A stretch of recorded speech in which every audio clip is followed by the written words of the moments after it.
Alô, amigos e amigas, boa tarde. Estamos começando mais um programa Pedro Paulo na TV, aqui na TV Nova Nordeste.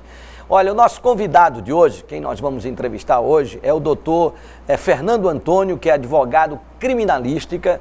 Nós estamos acompanhando com perplexidade, né, o Brasil, a Operação Lava Jato, o maior caso de corrupção e lavagem de dinheiro da história do nosso país. Né? E hoje nós vamos falar um pouquinho das consequências e dos benefícios para a nação desta operação. Né? Então, doutor, boa tarde, prazer e uma honra em tê-lo aqui no nosso programa. Boa tarde, Pedro Paulo. Agradeço o convite e estou à sua disposição e dos seus telespectadores para falarmos sobre a Lava Jato. Os nomes que aparecem assustam, né? Pessoas que, para nós, ilibadas na sua imagem pública e de repente ser atingida em cheio com essas denúncias oriundas do Ministério Público. Né? O que nós podemos esperar do nosso país desde o advento da Operação Lava Jato? Pedro Paulo, a lei, quando ela é feita, ela deve ser clara e a lei é feita para todos. Quando temos visto pessoas que antes não imaginávamos estar nesse cenário e nas páginas policiais, como você falou, a nós causa muita perplexidade. Mas ainda a população, a grande população, não tem a dimensão desses crimes quando eles são cometidos, porque o que na verdade chama mais atenção são aqueles crimes comuns, são chamados crimes de massa, homicídio, latrocínio, estupro e tal. São chamados crimes de natureza hedionda. Quando temos agora num cenário pessoas que antes não imaginávamos estar sendo processadas e presas, não é? Isso causa realmente grande impacto. Mas a lei é para todos. A lei não é só feito, o pau que bate em Chico, bate em Francisco também. O que me tem deixado e o que me causa um pouco de espanto é nós endeusarmos determinadas figuras que estão ali, na verdade, para cumprir o seu papel. O Ministério Público, a Polícia Federal e o juiz, o tão falado juiz Sérgio Moro. O senhor teme que, às vezes, quando surge um grande silêncio, né, esse silêncio é rompido com mais uma ação, com mais uma operação. Né? E quando surge um grande silêncio, também já começam as especulações. A operação vai acabar, existem manobras para que isso termine. Né? O senhor acredita nessa possibilidade? Não. Eu entendo que realmente estamos especulando, que na verdade, tratando por hipóteses, que na verdade a Lava Jato ela pode haver outros desdobramentos, não é? As investigações continuam e outros desdobramentos podem advir daí. Agora, ela se encerrar, ela ter uma força política para encerrar, eu acredito que seja muito difícil, porque a população está alerta, os meios de comunicação estão alerta. Você viu aquele pacote chamado pacote anticorrupção, de que forma queriam votar, ou que manobra queriam se utilizar, e a população e a imprensa diuturnamente atentas a isso aí.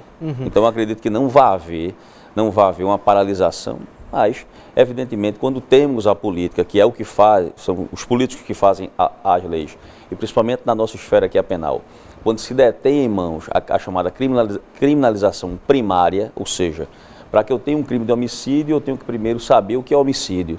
Eu tenho que ter uma lei que defina o que é crime de homicídio. Eu vou dar um exemplo. Nós temos os crimes de natureza hedionda, são crimes de natureza muito mais grave, estupro, latrocínio, tantos outros. Não temos corrupção. Então, no pacote anticorrupção, incluiu-se o crime de corrupção como crime de natureza hedionda. Houve uma manobra para dizer que corrupção só seria hedionda a partir do momento de tantos milhões ou tantos valores seriam desviados. Quando, na verdade, apenas e tão somente o tipo penal. Então, eu tenho o tipo, que seria a corrupção, mais acrescido de uma particularidade que, na verdade, a lei não trata disso. Então, quem detém a criminalização primária, no caso, o político, pode-se esperar tudo, mas a imprensa e a população estão em alerta. Estão diligentes com relação a isso. Mas já ficou o exemplo, né, doutor? Já ficou o exemplo que tem gente de olho em que a coisa não corre mais tão frouxa como se corria antigamente.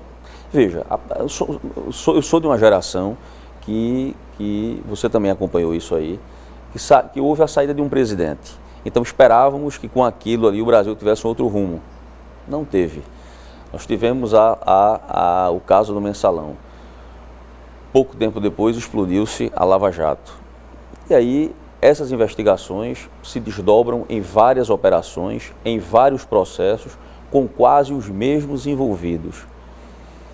Mostra que, de uma forma ou de outra, o direito penal não só é para o mais pobre, mas se você observa as nossas unidades prisionais, você vai ver que realmente quem está ali são pessoas realmente muito mais pobres. Aliás, as unidades prisionais estas estão passando por talvez uma das maiores crises da história, né, com gente sendo decapitada, assassinada, né, gerando um outro tipo de polêmica, briga de gangues, bandido contra bandido dentro da penitenciária, né, o Estado ainda vai ter que arcar com indenização para as famílias, né, arrancando reação grande da sociedade. Mas veja só, a própria Constituição, quando se diz assim, o juiz é garantista, a Constituição garante isso, o Estado tem que de uma forma ou de outra operar dessa maneira, o Estado tem que de uma forma ou de outra operar assim. Por quê? Porque a Constituição diz, quem é preso tem que ter o seu direito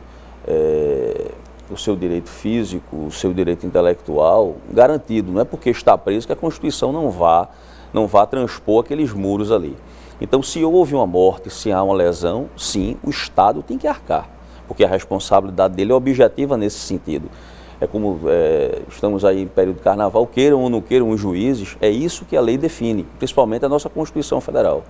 Com relação às unidades prisionais, isso aí é um outro problema, e um problema muito mais grave. E me recorda o ex-ministro da Justiça dizer o seguinte, jamais, ou eu não queria estar ali preso, porque aquilo me relembra masmorras. De fato, nós temos visto o sistema prisional de uma forma, eu poderia dizer assim a você, medieval. Não é? Nós temos pessoas que morrem por uma... Não existe na nossa Constituição a pena de morte, só no caso de guerra declarada, mas não temos a pena de morte institucionalizada, mas a pena de morte ela existe, e a pena de morte por azar, como diz um professor argentino, Eugênio Raul Zaffaroni. Pena de morte por azar, o cara está ali cumprindo uma pena e de repente é decapitado, é morto, é estuprado, tantas outras coisas acontecem ali. Essa é a mazela do nosso sistema prisional. E é o que acontece, Pedro Paulo. Toda vez que acontece um caso de violência, quando acontece alguma coisa, aí é que os políticos se mobilizam, é que se discutem leis. É lamentável que sempre ocorra assim. Não é? Aí as pessoas que antes não estavam presas, sendo presas agora, o que é que nós temos visto? Nós temos visto uma lei tentando se amoldar àqueles casos, mas veja só, a gente vê alguns nomes, por essa falando em nomes e tal, não sou advogado dele, não tenho procuração para falar por ele, mas Marcelo Odebrecht. Então veja, o quanto tempo está preso? E a pergunta mais de anos. E a pergunta é a seguinte, é necessária essa prisão? Eu entendo que não. Se já cumpriu o papel de haver delação, se já cumpriu o papel de estar preso, de prestar colaboração, por que ainda continua preso? Mas nós poderíamos entender assim também de outros presos que estão dentro das penitenciárias brasileiras? Também. Nós temos um grande número de presos. Mais de 40% estão presos dessa forma. Porque nós temos isso. Nós somos hoje o terceiro maior sistema prisional do mundo. Perdemos para os Estados Unidos, perdemos para a Rússia, perdemos para a China. O quarto, aliás. Quarto a terceiro. Então o que é que está acontecendo? Nós temos o Brasil, nós temos um grande encarceramento. E esse grande encarceramento é feito, às vezes, na maioria dele, de forma muito irresponsável. Então se prende-se demais e depois o que é que eu vou fazer com aquelas pessoas que estão presas? E é o que a gente sempre diz, as pessoas estão presas, mas deve estar presa ali. É a pergunta que também devemos fazer, e se é um parente seu? E se é uma pessoa próxima a você? Você gostaria que estivesse no sistema prisional daquela forma? Cumpriu ou cometeu um crime? Tem que cumprir uma pena? Tem que cumprir uma pena. Agora temos outras espécies de pena. Penas de grau médio e leve, nós temos penas alternativas à prisão. Inclusive, quando se fala em lava-jato, delação premiada, existe a chamada colaboração premiada, que a colaboração premiada, inclusive, ela reduz a pena de até 2/3, ela prevê o chamado perdão judicial e também ela tem o seguinte, ela tem a possibilidade de se aplicar penas alternativas a essas pessoas que estão presas, mas não fixa um tempo. Então, posso ter uma pena elevada, estando numa pena alternativa. É a lei, é a nossa lei. Por que o senhor defende, por exemplo, um relaxamento na prisão do Marcelo Odebrecht, que é preso, né, e foi um dos maiores ícones da Operação Lava Jato, né, e que financiou campanhas no Caixa 2 de políticos do Brasil inteiro? Veja, eu entendo que a partir do momento em que ele foi preso, está preso, em que ele colaborou, porque essa é a essência da lei, há uma desnecessidade de se manter preso. Há uma desnecessidade da prisão, apesar de sabermos que a lei de crime organizada 12.850, que é de 2013, ela prevê essa possibilidade. Ao ser preso, ao colaborar, eu tenho uma redução de pena, eu tenho uma liberdade. Veja que isso não acontece com os crimes que nós conhecemos aqui. Outros já foram liberados, inclusive. Mas vamos fazer uma comparação com esses crimes que nós temos aqui. Crime de estupro e latrocínio, claro que eu não estou comparando uma operação dessa com esses crimes dessa natureza. Claro. Mas a população e os políticos pedem que esses crimes, corrupção, lavagem de dinheiro, sejam incluídos no rol dos chamados crimes hediondos. Vou lhe explicar para que você possa entender e seus telespectadores também. Na década de 90, nós tivemos uma década de grande repressão penal. Só 2 leis fugiam essa repressão penal. Hoje, esses crimes não são considerados. Vamos lá. Essas 2 leis não tinham essa grande repercussão penal. São penas alternativas, que nós conhecemos, e penas restritivas de direito, que são penas chamadas pela Lei 9.099 e pela Lei 97.14 de 98, artigo 44 do Código Penal. Perfeito. Então, essas leis prevêem crime de médio e menor potencial ofensivos. Não se comparam a crimes de grande repercussão, como homicídio, estupro, latrocínio, dentre outros. Pois bem, na delação premiada, o que é a delação? É uma colaboração. O que é colaborar? É você participar ativamente e ser premiado por ela. A lei chama colaboração premiada. Então, essa colaboração premiada, há uma colaboração e uma redução de pena.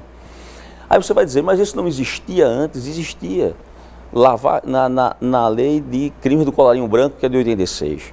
Na lei de crimes hediondos, que é de 90. Na lei de drogas, que é de 90, que é de 2006. Então, o que é que nós temos aqui? Nós temos hoje uma lei que é de 2013, com uma possibilidade maior, uma gama maior, de se aplicar a essas pessoas que colaboram, redução e como se diz a lei, uma premiação. A lei antes premiava, mas ela não tinha um leque de premiação como hoje se tem. Então, o que é que nós temos aí? O grande problema também que se envolve na questão carcerária são os presos provisórios. Eu tenho muitos presos provisórios, são aqueles presos aos quais não houve uma definição ainda no seu processo, ou seja, não há uma sentença em definitivo. Então, nós temos aqui a possibilidade de termos e de ser com essa legislação que se amolde em outros casos, mas a população e a imprensa também como um todo, e de forma acertada, tem exigido que esses crimes, lavagem de dinheiro, corrupção, sejam incluídos na lei dos crimes hediondos, que é uma lei de 90, que é uma lei extremamente rigorosa. Para você ter um exemplo, quem comete um crime hediondo sendo primário tem 2/5 da possibilidade de ter uma progressão de regime. Se é reincidente, são 2/3. Não tem indulto, aquele indulto que a gente conhece sempre ao final do ano, indulto de Natal. Não tem essa possibilidade. Então, há um rigor penal maior para esses crimes. Por que não tratar assim? Pergunta a sociedade, pergunta a imprensa. Por que não tratar assim esses crimes? Aí nós podemos trazer uma outra pergunta. Será que não seria um direito penal emergencial? Será que a solução sempre para tudo isso é só prisão? Será que nós não temos uma alternativa a essa prisão? Aí falamos assim, a história da prisão é a história de sua constante modificação. E ela é modificada realmente. A gente tem hoje outros mecanismos para se prender. Uma monitoração eletrônica, uma entrega de passaporte.